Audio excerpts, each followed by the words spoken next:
you know, interactive and things like that. So if you do have questions, feel free to jump in. I'm going to be in the presentation mode, so I unfortunately can't see if you guys have any questions or anything along the way, but feel free to answer any questions that you might have. So I've entitled my talk Case-Based Reasoning and Failure-Driven Memory Theory and Implications for Theory and Practice. And so what I'm going to be jumping into these theories here in a little bit. I'm going to set the stage for why I think this theory works and kind of the theoretical basis for it, and show a couple of different designs, and and hopefully that will be more the implications for practice. So a little bit about this. My main area of research is in problem-based learning. And so if you're unfamiliar with it, sometimes it goes by different names. Sometimes it goes by case-based learning or case-based instruction. Inquiry-based learning is kind of a newer term. And depending on who you talk to, problem-based learning means a lot of different things. But essentially what it means is give students the opportunity to solve a problem. And the thinking is that as they go about solving the problem, they not only learn how to solve the problem, but they're able to learn some higher order learning thinking skills. So things like causal reasoning, decision making, hypothesis testing, information gathering. They argue that whenever you implement those types of strategies within the classroom or in learning environments, as a design strategy, you're going to learn some of these additional things in addition to the content. And this is kind of in contrast to more of an information dissemination approach, whereby things are very much lecture based, where you're told what to learn, and at the end of your 2-week module, you need to do a multiple choice test, and you need to kind of spit back the materials. So this is more of an opportunity to kind of get your hands dirty, so to speak. And from there, I'm going to talk a little bit about case-based reasoning, and I'll talk about this especially from like kind of a memory retention perspective, but also a design perspective. And then case-based reasoning essentially says is we learn through our experiences. And one of the things that I'm interested in, and one of the things that I've been kind of exploring in my research is if we think about learning experiences and we think about what that looks like, if experience is the best way to learn, if we're supposed to be designing for experience, what happens when we encounter failure? What is that? What are the design implications of that? What does that mean from a memory perspective? And I'll kind of jump into that here in a little bit. And to kind of highlight that, I'll talk about 2 different studies to show some of these different designs, and then to think, okay, what does that mean whenever we think about failure? And then, as I mentioned, I've been kind of thinking about failure for a little bit, and some colleagues and I at the University of Georgia say, okay, if we were to abstract this a little bit, if students engage in problem-solving experience and they encounter failure, they encounter this impasse, what does that mean, and what can we know more? What are some design implications for that? So I'm just going to jump in and start talking about problem-based learning. And like I said, it kind of goes by different names, but one of the more common names is inquiry-based learning. And you see this emerging in a lot of different areas. Sometimes, we're especially hearing this about like next generation science standards. They often encourage things like inquiry-based learning in the classroom, things along those lines. There's also kind of a component within 21st learning century skills. People say that, in the 21st century learning, information is happening at such an important rate, the ability to kind of wade through the information space and try and be able to solve that problem is just as important as the learning itself. And so there's a couple different parts to that. A big part of inquiry-based learning is this whole notion of ill-structured problem solving. And you may or may not have read, but Dr. David Johnson was one of the first people that talked about this. And what he said is, sometimes there's no right or wrong way to solve the problem. If you think about, it's election day, not to get political, but how do you balance the budget, right? What's the right way to balance the budget? There's a million different ways that we can go about solving that. And so theorists such as Johnson and more recently Cindy Mello Silver have said, instead of lecturing to the students, ask them to solve the problem. So they learn what it means to, what it means to go through, think about laws and think about some of the things that are really important to the problem space. And there's different parts that go along with that. If I need to solve that problem, how to balance the budget, taking something very ill-structured that has a lot of different solutions, I need to naturally engage in things like causal reasoning, decision making along the way. But one of the challenges is, as good as it sounds, there's a variation in the efficacy of problem-based learning. And so for the most part, the results have shown that it's higher when compared with more of a lecture-based approach. However, there's differences in how that looks. And so there's been different meta-analyses that have looked at this. And one study that I really like was by Holly Henry and colleagues. And there's a quote in there where they're asking students, they asked them to kind of jump in the deep end with this engineering problem. And one student said, I felt like my teacher was Google. In other words, I felt like I was just kind of, floating in the wind and hoping that I would come with something. In other words, I was doing a lot of information seeking, but I don't know how much learning was happening along the way. And if you continue to read their article, that's what they allude to. And so Wei Hung at University of North Dakota, he's kind of dubbed this quote unquote theory to reality problem. It looks good in theory. Yeah, we're supposed to be designing instruction in theory with problem-based learning, but in reality, there's a lot of problems. He also looks at things like, the information seeking problem, the lack of structure, classroom management problems. There's a lot of issues if we think about it from a design perspective. And if we need to be able to think about that, if we want to be able to develop the problems, how do we get students to think critically about the core parts of the problem? If we think about what students need to learn as a problem space, how can we make sure that all these different parts of the problem are covered? And so there's another parts of it, and I'll kind of briefly talk about this, but there are different parts of problem solving. If you look at kind of how engineers solve problems or how physicians solve problems, nurses solve problems, they often work together to solve problems. So a physician might say something, and then another person challenges, the proposed diagnosis or whatever it might be. And so we want to be able to foster that in meaningful ways. And Moore's interaction, he talks about there's learner instructor, learner content, and then learner learner interaction. And as it relates to problem solving and inquiry based learning, that learner learner is especially important because supposedly what happens is I'm able to share an idea and be able to share it with an individual, but maybe I'm not right in what I shared, and someone challenges me along the ways, or maybe I notice that he or she has sized up the problem differently than I have, and I need to ask follow-up questions to that. And then over time, there's a negotiation of new knowledge that happens. And Lena Gunawardena at University of New Mexico, she talks about this in her interaction analysis model. But she says, whenever I ask a question, then another person asks a question, we're able to identify where we don't have this kind of similar level of understanding.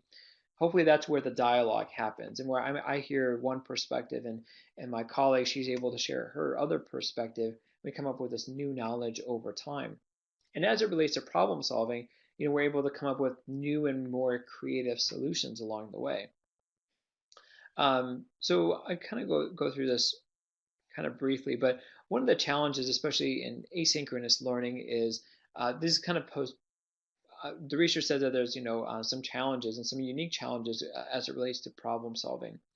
And so one of the problems is that people fail to challenge different assertions. So I said that we should balance the budget by raising taxes, and then someone says I agree, and then we kind of wrap up our thing, and then we submit it to our instructor. Or alternatively, someone says, what I think we should do is we should totally cut taxes, and that would be able to balance the budget. The other person says, I agree. So we have these two conflicting perspectives, but there's not a lot of challenging going on in this online space. Related to that is individuals, and especially in online environments, they don't elaborate on that peer feedback. So someone shares an idea, it's at its infancy stage, there's kind of this kernel of an idea, but the problem could be so much better if it went down the rabbit hole and they really were able to tease out what works and doesn't work, but they don't really elaborate. They don't use what the peer said as a springboard for something else. In online learning environments, managing group dynamics is also a challenge. And it kind of related to the peer feedback is, if we're negotiating new knowledge, if we're supposedly coming up with something new, how do we maintain focus? How do we make sure that we're talking about that main problem space and that conversation that we have is productive? Because unless we can do that, unless we can synthesize what we're saying, unless we can kind of come to a consensus, we're not really going to engage in new meaning and co-construct knowledge. So Anku and Sakir, two researchers, I think overseas. They, I think, provide a good summary of the research. That it's very uncommon to see fruitful discourse among online groups working collaboratively. So this is a problem in a couple different ways. I'm going to kind of go through this. Well, maybe. So basically, you're probably familiar with kind of this notion of scaffolding. They said, there's all these different problems. People aren't negotiating new knowledge. They're not elaborating on what their peers say. And so, really, if we look at this from the problem of us, if we look at this as a scaffolding problem, there's this gap between what students can do by themselves and what students can do with the presence of a more knowledgeable peer. That's what we call the zone of proximal development. If we provide them this bridge, if we provide them this support, if we provide them this help, they might be able to solve the problem. And whether it's scaffolding in terms of how to collaborate, scaffolding in terms of how to solve the problem, scaffolding in terms of how to generate a solution, we can target specific scaffolds to where we identify where those problem areas are. And that kind of leads me into the whole to the theory of case-based reasoning. So I mentioned the problem-solving part. Is and so it's probably worth noting is that case-based reasoning is actually a little bit different than case-based instruction. So case-based instruction is kind of a strategy for implementing a case in the classroom. And so Dr. Gail Fitzgerald, she in her research, she talks about, this is often what you see in law schools, and you'll or especially like in business schools where you'll read a case about Netflix or why Blockbuster failed, and you'll talk about it openly.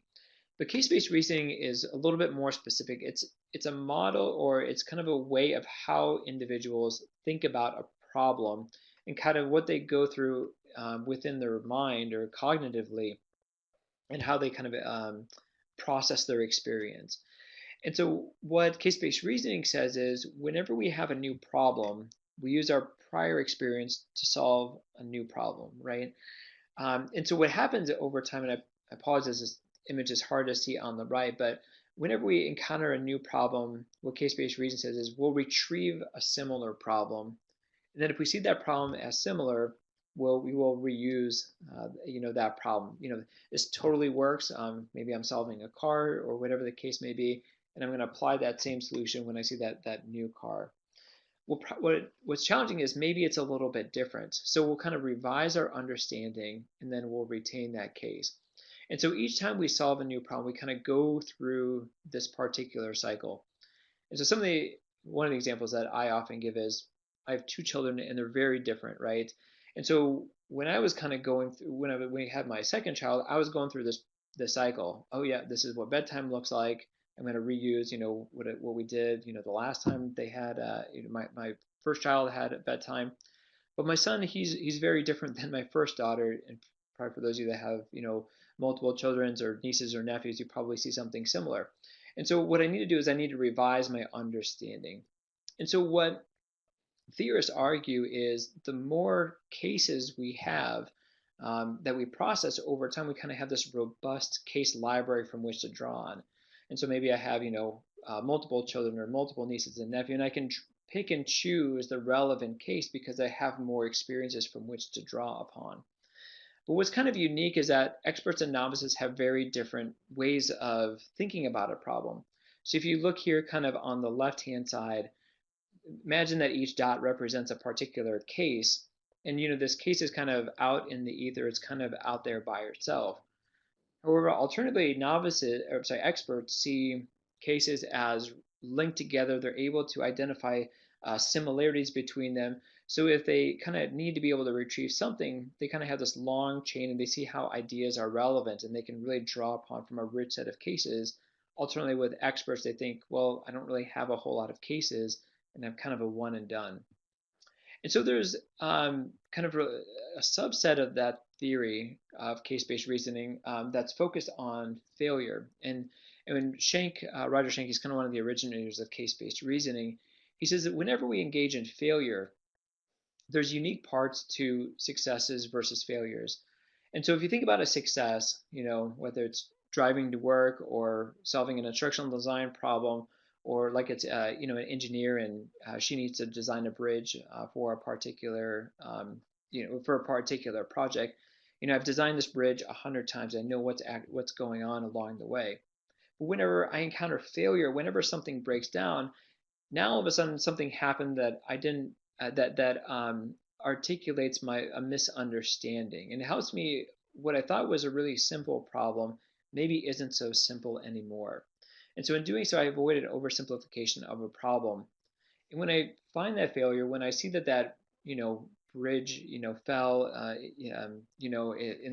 in the middle, or there was a corrosion problem because I didn't quite use the right materials, I naturally want to engage in why that failure happening, and I need to be able to update my script.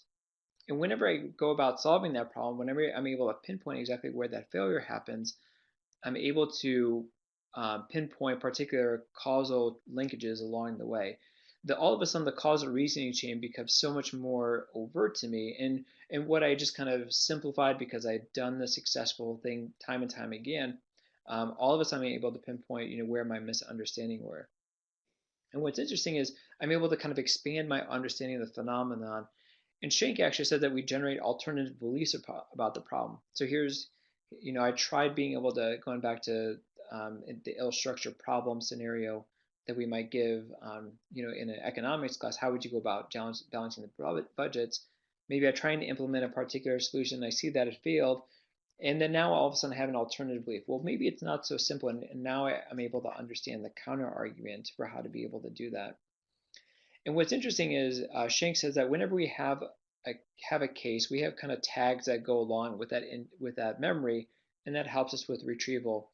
And because we're able to avoid oversimplification of a problem, and because we're able to be able to understand that experience better, because the failure pinpoints some of the causal reasonings or some of these more nuanced ways of thinking, I'm able to generate additional labels, which helps me better retrieve that memory over time. So the failures will be more likely to be retrieved than a success would, and that's according to Shank's failure-driven memory theory. And so, if I can, I'm going to maybe share an example. I don't know if you guys have kind of seen this image over here. It's actually a video. I probably should have provided the video. But what's interesting is this was kind of a bridge. I do a lot with engineers, so that's why I'm using kind of the bridge example. But there was actually wind going through this bridge, and this bridge was almost like a wave. You can kind of see how it's a little higher up on the left and lower on the right.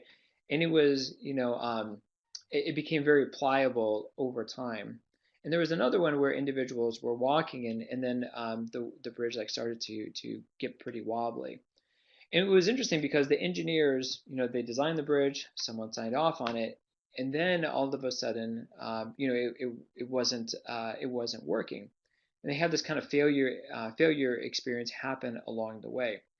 And so, if we were taking that case-based reasoning and failure-driven memory theories, the next time they were design a bridge, they wouldn't allow this mistake to happen a second time, right?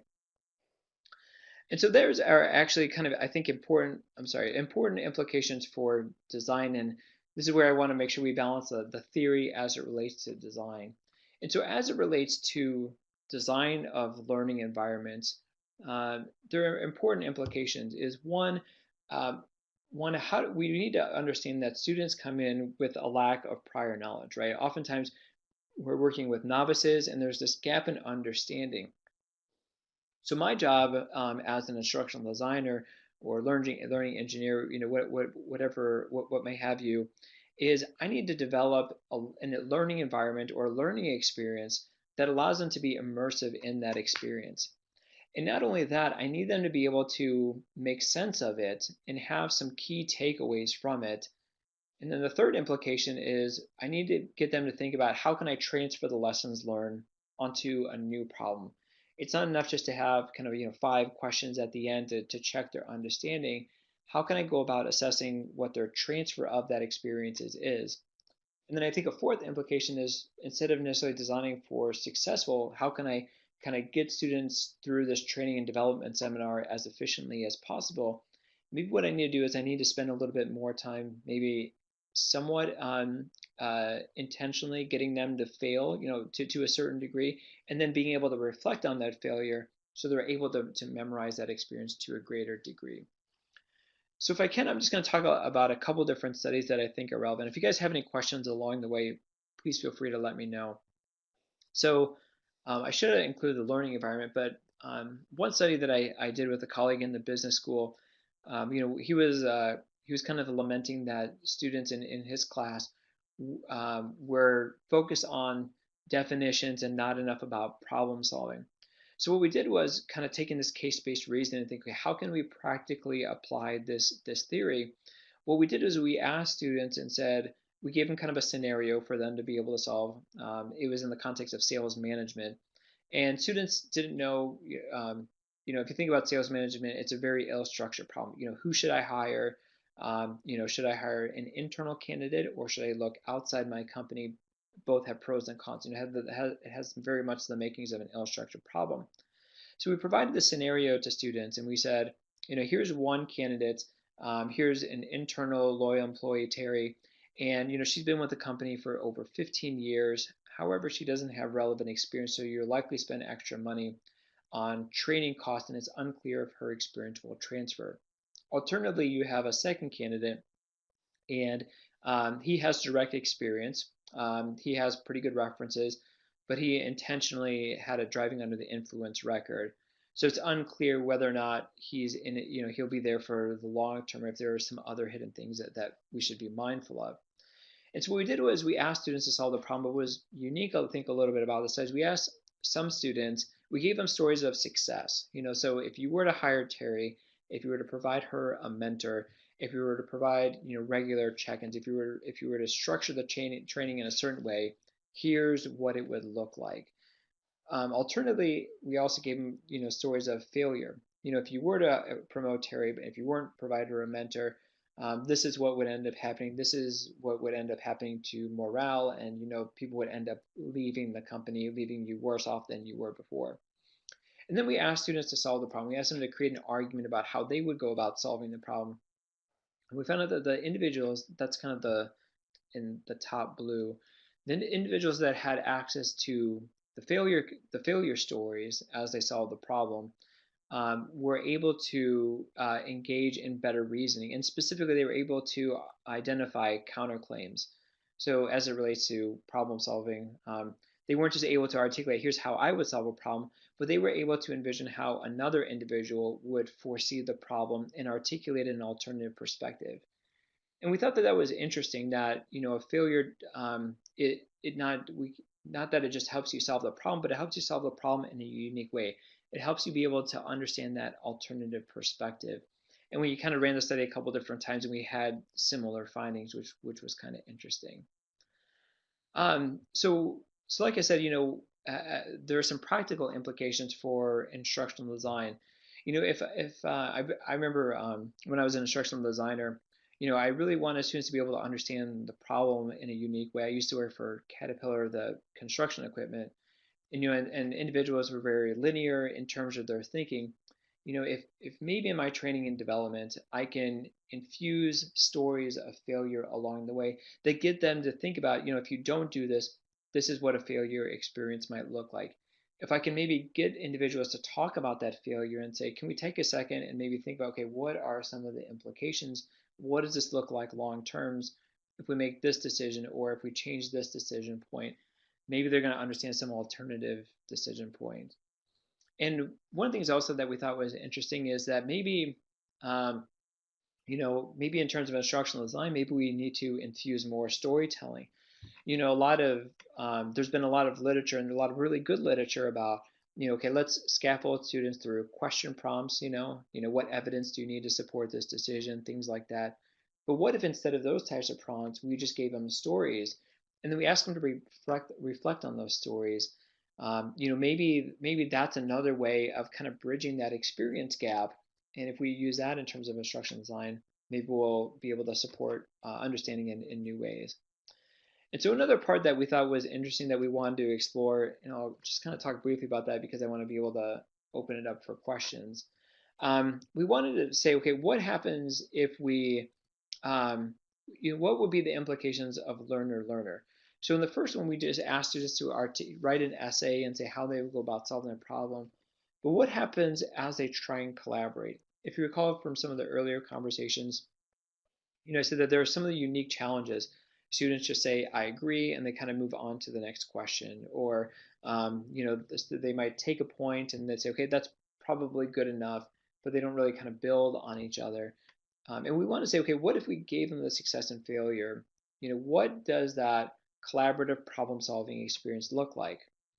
And so this is actually kind of the ill-structured problem that we gave them. It was similar to that business problem. And then we kind of embedded failure cases. And then, and apology, you can't see, we were able to identify key decision points and then link to the failure cases.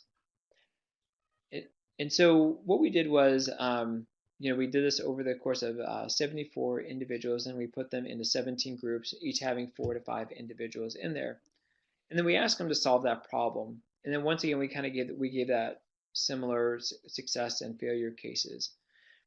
And we did this over the course of a couple weeks.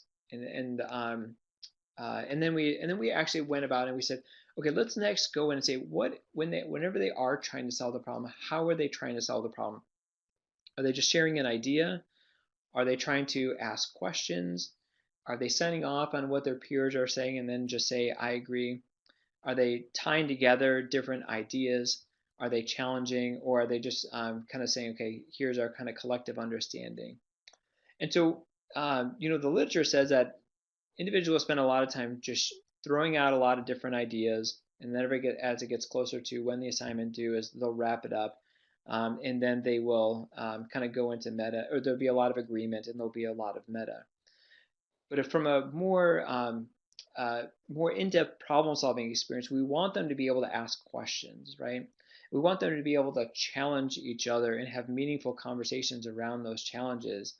And we want them to kind of run this full gamut as opposed to just sharing ideas and engaging in quick agreement.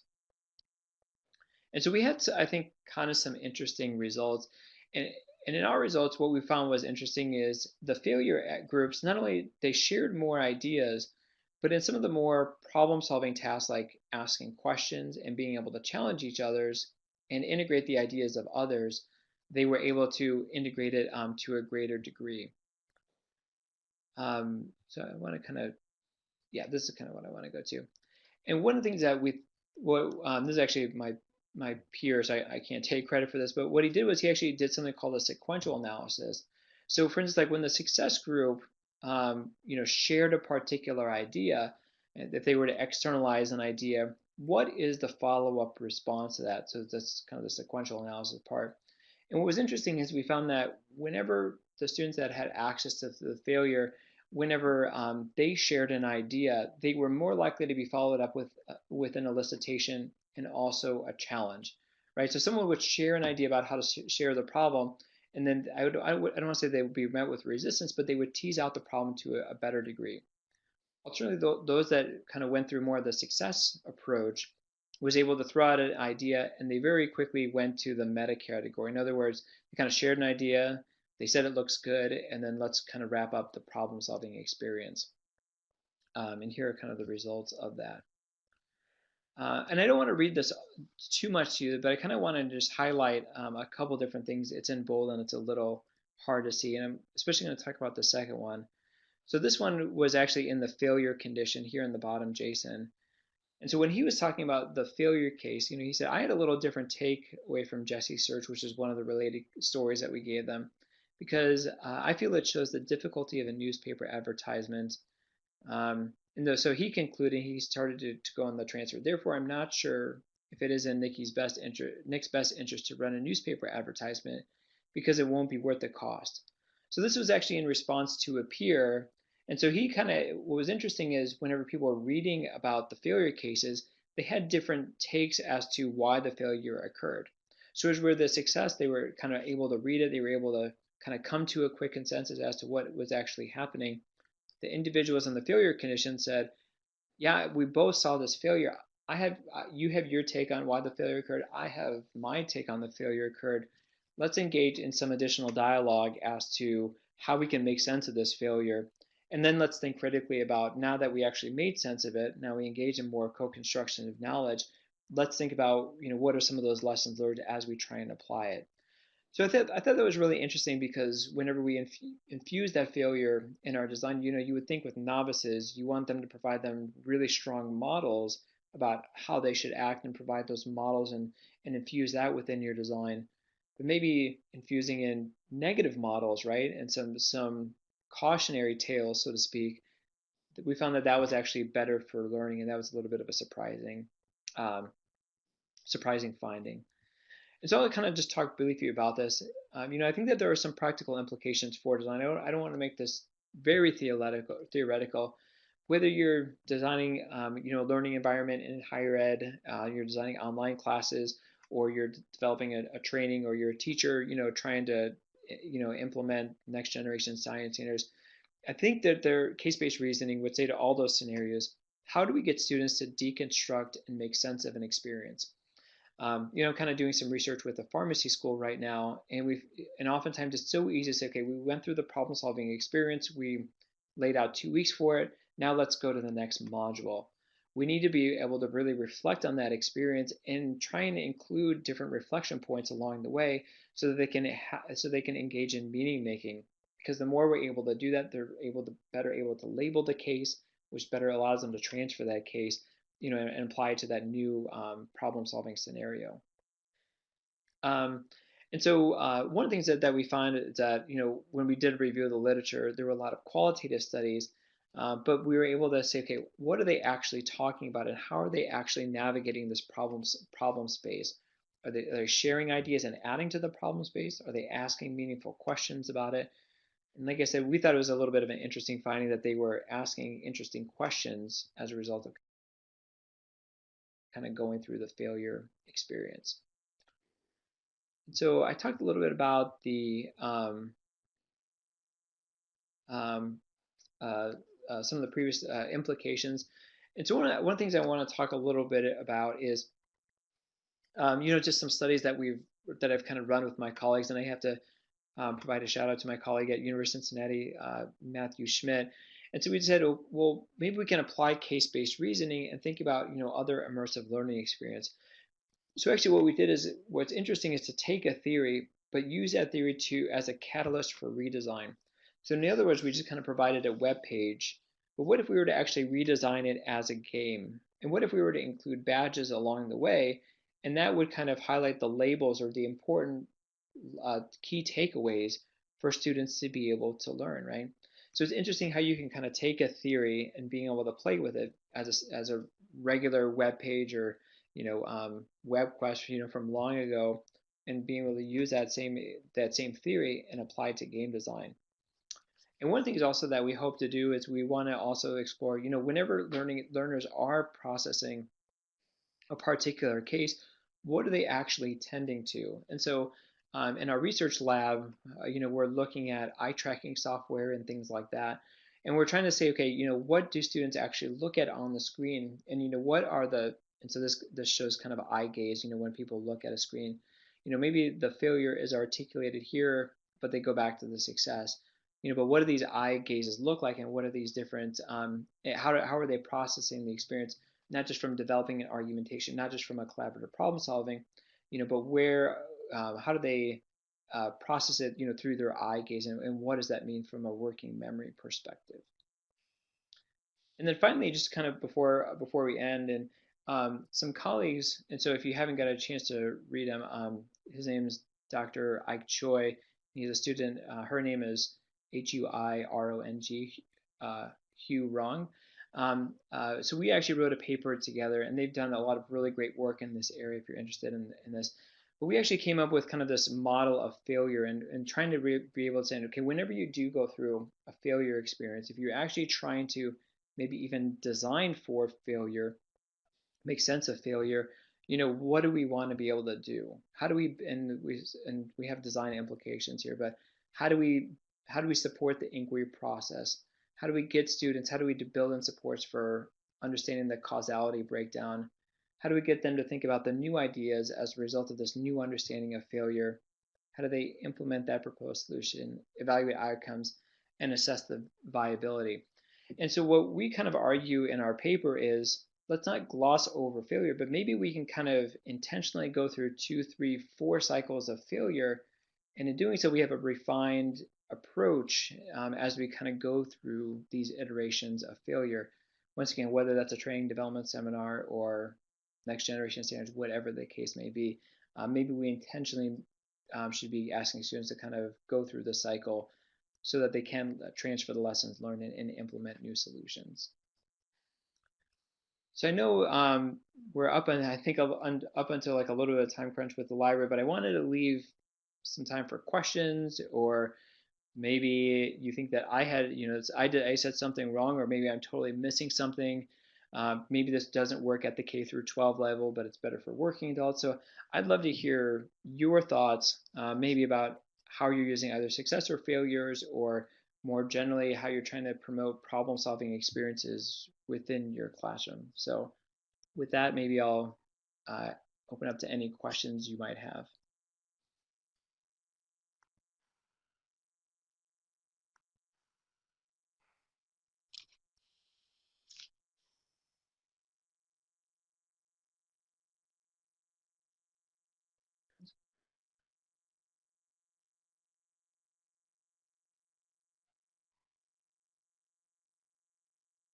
Um, so yeah, Teresa, you're welcome to type, or if you want to chat with Adobe Connect, you're welcome to do that. Whatever works for you. All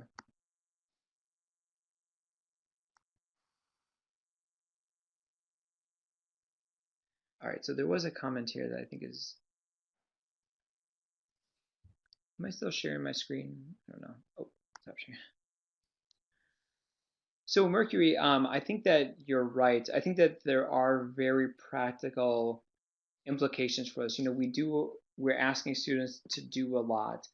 But actually, I don't want to get like too far down the research slide, but there's some research by Andy Walker and Heather Leary. They actually did this kind of big meta-analysis. I actually reference it early on in the slide, but they actually said that whenever we do bypass the reflection phase, that whenever we did, I think the supposed benefits of problem-based learning was actually, it made it even with just a lecture-based approach, right? So people kind of wanted to go on to the next thing. They didn't have time to be able to do that.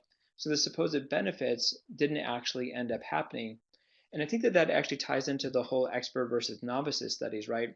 So I shared that, experts and novices process and experience differently, but it's until that expert comes and said, okay, let's all share our ideas and let's make sense of them. Let's let's actually go about the reflection process.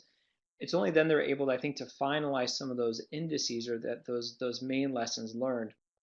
And I think if we just bypass that along the way, we really miss out. So I think if there was practical, I would say maybe don't provide as much time for inquiry, but definitely make sure that you provide in that instruction. I'm sorry, that reflection piece along the way, because unless that happens, um, students will feel like what we read about earlier, that my teacher was Google, and they'll just kind of take this ambiguity or this kind of sense of not feeling grounded about how to be able to solve the problem, and they won't really have a foundational. And we know from a constructivism that's problematic, right? And they're not going to be able to learn. So that's a great point. All right,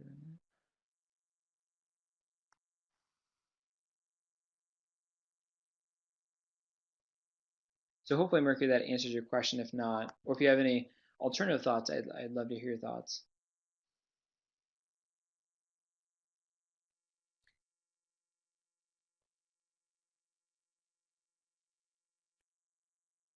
Oh, great.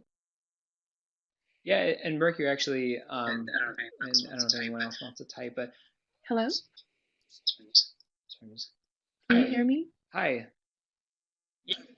Yeah, I can hear you just Okay, fine. hi, this is Teresa, and so I was just thinking about um, how can I sort of apply that to my own context where I'm interning now. And I really like this idea of learning through failure. I work at an online school, and what I've learned being in like this sort of larger corporate environment is that the space for students to fail and to learn through failure is not exactly embraced in the sense of when you're thinking about data and going through scores and knowing that there are certain like averages that have to sort of be satisfied for accreditation purposes or for Right, stakeholder purposes. And right, so it really has me thinking about, I see the value in this. I see the opportunity to sort of allow students to experiment, understand, um, in sort of like a low anxiety risk environment. But oftentimes, I feel like in a corporate online setting, the stakes are often so high that I think it's really unique to think about a space where students can, learn from their mistakes, but like not have like the bottom line be jeopardized, if that makes sense.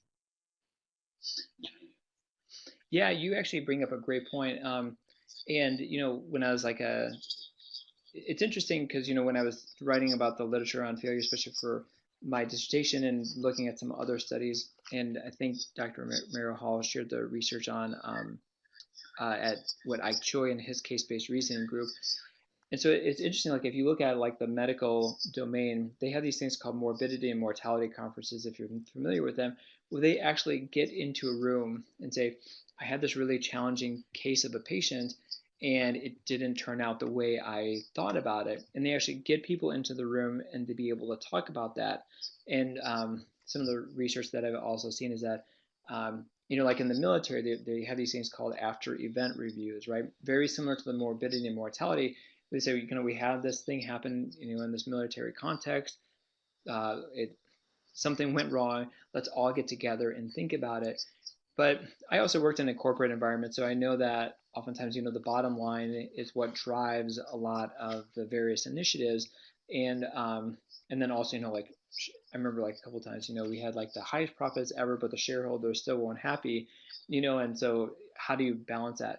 But what I would say to that from a practical perspective is if you take some time to think a little bit about the failure, it identifies where the gap is, right? And so if you can bring people together and say, hey, we have these students and something isn't going right. There's kind of a there's a failure. There's a problem here. That helps us to be able to better target where a gap in understanding and where a better solution is required. And so when I've worked in corporate settings, I've kind of approached it that way. And then I think if people say, okay, oh, this helps us, you know, um, solve a problem which impacts the bottom line, they're a little bit more amenable to hearing it in that way. I found. I don't know if that makes sense or if that's been your experience, but that's helped me trying to navigate that space when people are very much driven by the bottom line and some of these quarterly goals that are embedded along Yeah, the way. I was just gonna just respond to that quickly. Sorry, that's for us, like with the modules that we have in our online classes, um, they're like an all or nothing grade. So if the student goes through the learning experience, they get full marks. If they don't do it, they get nothing. And so just thinking about like opportunities for them to practice, to reflect, or just interact with material, where like just like the experience in of itself of having tried could be its own sort of value rather than, oh, you tried but you tried poorly, and then having that like jeopardize a grade or something. Yeah, and I think you're right.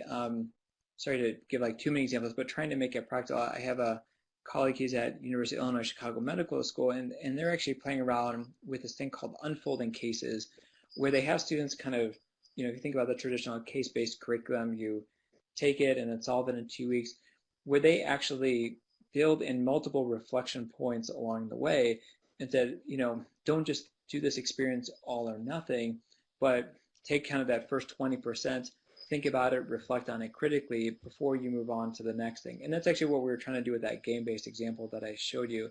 So I wonder if you can maybe practically do something with your design, and if it is kind of this all or nothing thing, but maybe after the first 20%, or you kind of segment the material, with the multimedia learning principles, embed some reflection in there before they can move on to the next thing. the assessment can happen maybe at the end, but if you build in some of these multiple reflection, they're at least able to kind of make sense of their experience, even if it is kind of an all or nothing thing that happens at the end. So, but yeah, I've been in like those type of environments too, and especially in the corporate setting, we're working with a client in my lab, and yeah, that happens, and it's tough to kind of ask people to hit the brakes a little bit and think about that. Hello? Yes, go Yes, ahead. go ahead, Laura. Okay, so I wanted to ask specifically in the corporate settings.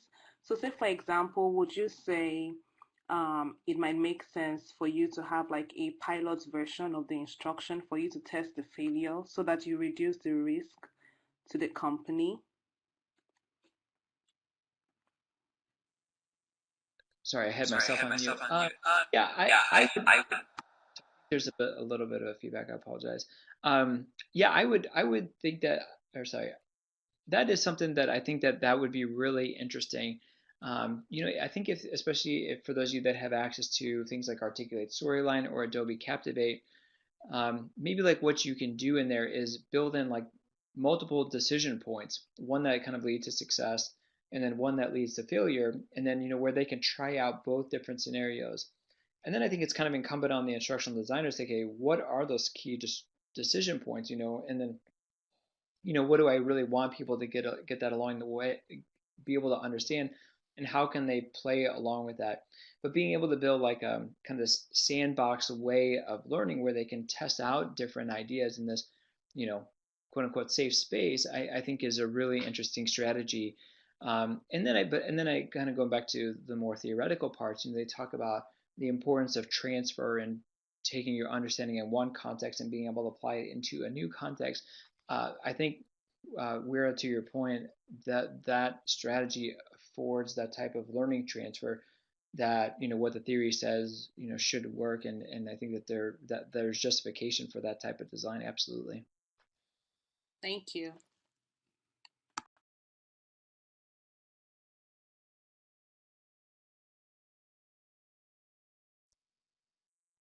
Yeah, I really appreciate your questions. I know we're running a little bit low on time, but I think that there is a lot of different ways you can take about this notion of learning from experience, learning from failure, and it can be implemented in different ways, whether it's a sandbox or whether it's you know this unfolding embedded reflection pieces, and yeah, there's a lot of different ways that this theory could be applied in design. I think City asked, can case-based learning be an effective way for delivering an online training? I think so. That's actually a lot of the stuff that I've done has been within an online learning context. And the clients that we use, sometimes we have St. Jude here in Memphis, a Children's Cancer Hospital. We developed some scenarios for them, and kind of worked through it with them as well. We have something called Church Health, where it's kind of this church organization that people are underserved, the church can cover the cost, and we use kind of a case-based curriculum for them doing some online training. So I very much think that it can be used to support more kind of a problem solving and ill-structured problem solving. Andrew, I have a question regarding your most recent research related to eye tracking. What were some of the findings that like initial findings that you had based on those studies?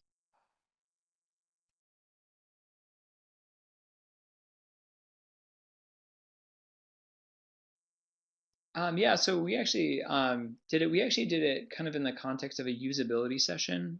So, what did that learner interaction look like? What was the user perceptions of those learners? But it was interesting. We found out that there was basically a disconnect between how experts and novices were able to process that, and we know that that happens, from the research. So, uh, Jacobson wrote a famous article in 2001, and Cindy Mello Silver has written extensively about that. But it was interesting to look at what they were able to process. And what was interesting is whenever individuals did process a case, um, they didn't actually tend to, or I'm sorry, especially talking about novices, they didn't tend to all of the information. and this maybe I think goes back to the whole reflection discussion. So if you just kind of give them a case and say, here, this case will help you solve the problem, they're not even looking at all of the information. They're just kind of looking at a couple of key points and saying, okay, that's probably what I need in order to be able to solve the problem. So going back to the whole reflection thing is, getting someone kind of having this more knowledgeable peer, whether it's through questions or whether through it's a face-to-face instructor.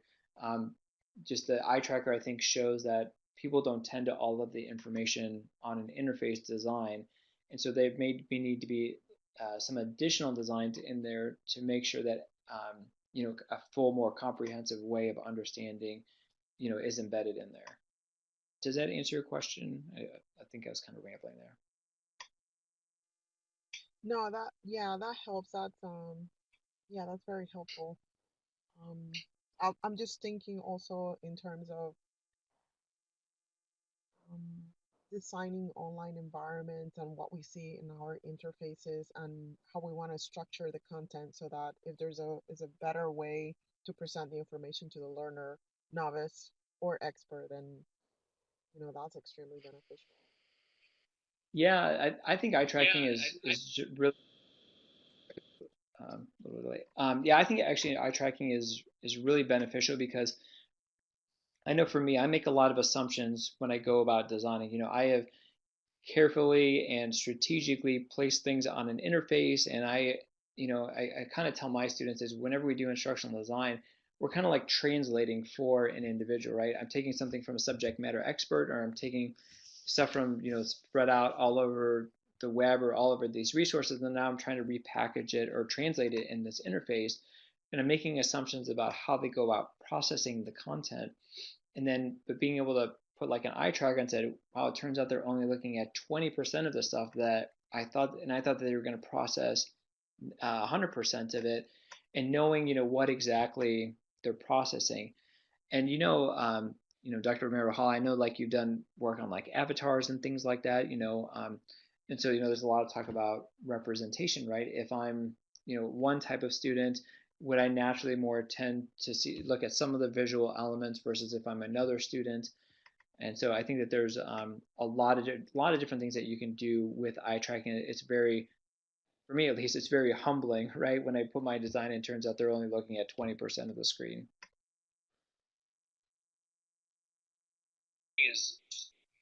Thank you. Do we have any additional questions for Dr. Tawfik? I have one more question, but I want to leave it to any of the students if you have any additional questions.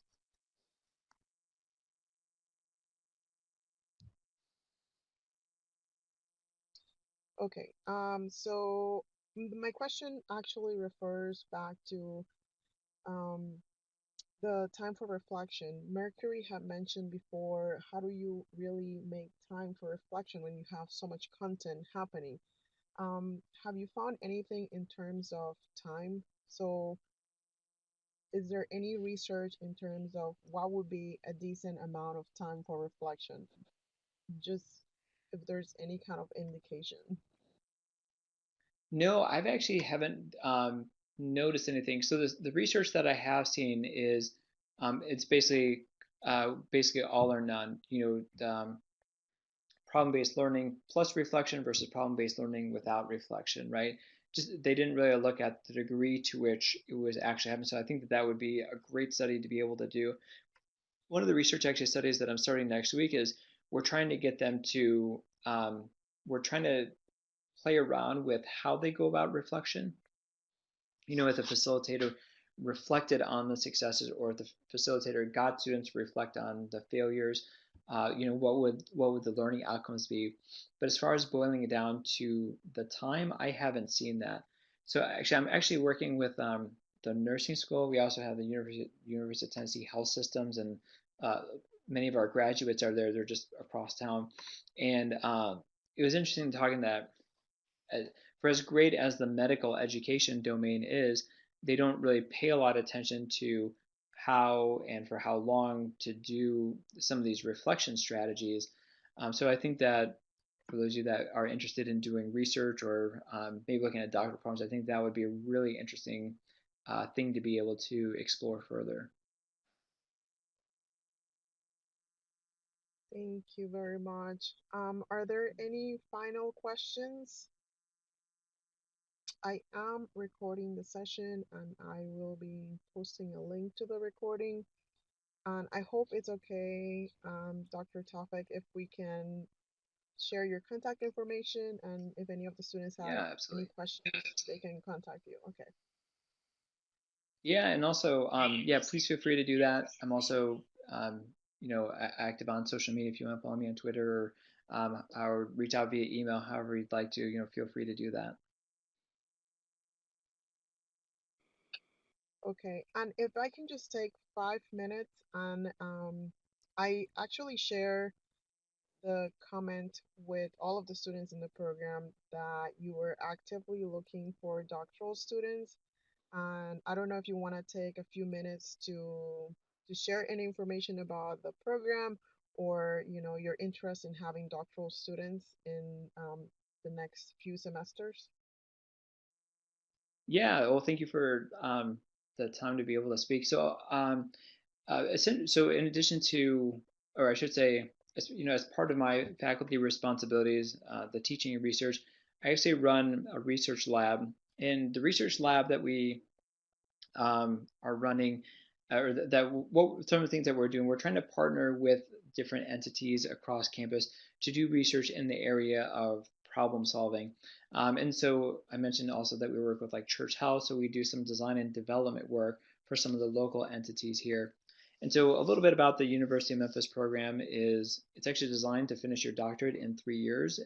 It's um, so like the way we're able to do is some of the writing seminars, which are the more intensive. The actual dissertation process is built into some of those seminar classes. So it would be an opportunity to get your doctorate fully funded, which is hard to come by these days. And then, but also be able to do some research in the area of problem solving. If you're interested in more the corporate sector, it would also be a chance to be able to do some evaluation and get some design skill sets as well. And um, so right now we have a couple of students, and one of the things that I try and do is I don't want my students to just be guinea pigs or just doing all the hard work. So it would be an opportunity to whatever data analysis you would actually be co-authors on the paper, opportunities to lead your own research. I would want to see that, and if you're interested in things like motivation or whatever it is, be able to support you in those ideas.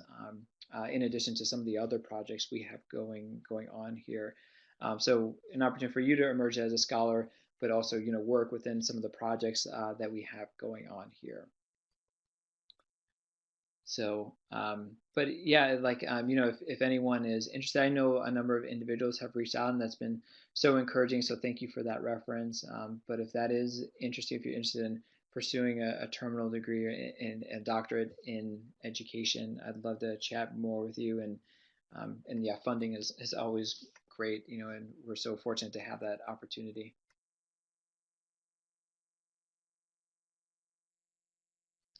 Um, okay, we do have one question. Wura is asking, is this an online program?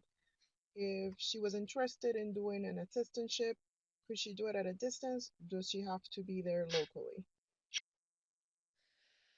Yeah, so that's a great question. So the program is online. However, for the assistantship, that would unfortunately have to be here in Memphis. So they would be for the 3 years here in Memphis. So part of that is that we're in many cases we're like kind of going to like the School of Nursing, and we're going out to Church Health, and we're kind of going out into the community. So as much as I'm a proponent for online for some of the day-to-day research activities, they unfortunately would need to be, for better or for worse, they need to be local to the Memphis area. Okay, well, I thank you very much for your time, Dr. Tawfik. Thank you for your presentation and for talking about your program as well. I'm going to, in an effort to keep the time we have already discussed, I'm going to keep the presentation up to this point. I'm also, like I said, recording the presentation. I will share with the class and share your contact information so that if anyone has any questions, they can feel free to contact you. Thank you to all the students for agreeing to this time change. I hope it worked out with your schedule as far as voting. And again, thank you, Dr. Tawfik, for joining us tonight. Yeah, thank you so much. I appreciated just being able to talk with you all. Thank you for the invitation, and I really just enjoyed just the questions and kind of your own take and just how you were able to relate this theory practically to your own experience. So thank you so much for the invitation to be able to chat with you all. Great. Everyone, I hope you have a good night, and I will see you in class face to face next week. Good night, everyone. Good night.